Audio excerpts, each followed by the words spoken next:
ever heard the argument, I'm a woman trapped in a man's body, or I'm a man trapped in a woman's body. This is gaining a lot of popularity, this argument. And me, I just cut right to the chase and I talk to these people and I'll just ask them flat out, where'd you get that from? Who told you that? And when did you start believing this? And a big question is, did God tell you that you're a woman trapped in a man's body, that you're a man trapped in a woman's body? Did you talk to God about it? And usually it catches people's attention. And so I just tell them what the Bible says. Are you interested in what God says about this? And I'll tell them what the Bible says. First of all, Genesis 1:26 and 27 says that God created mankind in his own image. We're the only species on the planet, mankind. We're not animal kind. We were made in the image of God. Mankind was made in the image of God, not animal kind. So there's that. And so God knew what he was doing when he made us, when he created us. So he didn't make a mistake. Then there's Psalm 139. I share with them Psalm 139, verses 13, 14, 15, 16. It says that the psalmist is crying out, you, O Lord, you knit me together. You put me together in my mama's womb, in utter seclusion, in the darkness of the womb. You knit me together.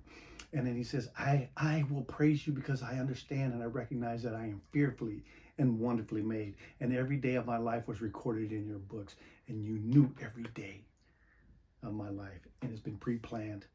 So God, you know what you're doing. And then I tell him Isaiah 45:9, it kind of kicks him in the teeth. And Isaiah 45:9 says, woe to the person who argues with the Creator. Telling the Creator, you're doing it wrong. You're making a mistake. And it says, woe to that person because you're arguing with God. God didn't make a mistake. And so if you're sitting there complaining and crying about I'm a woman trapped in a man's body, you don't know God. Get before the Lord. He loves you and he's made you fearfully and wonderfully designed you. And so I also tell them he's Isaiah 64:8 and 9, it talks about he's the potter and we're the clay.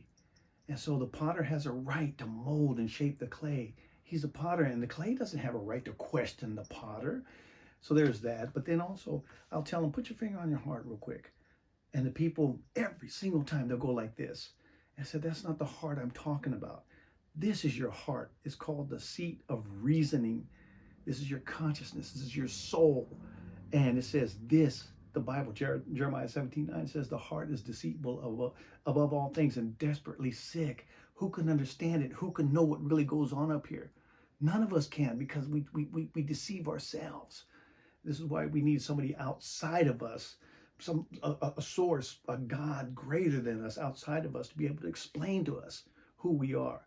You know, when people tell you the answers are within you, that's impossible. I'm confused. If I wasn't so confused, I wouldn't be asking the questions. Only God can tell you your purpose and your mission on this world and what you're supposed to be doing.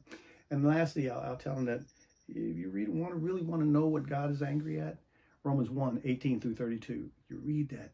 And it says that God shows his anger towards all sinful, wicked people who suppress the truth by their wickedness.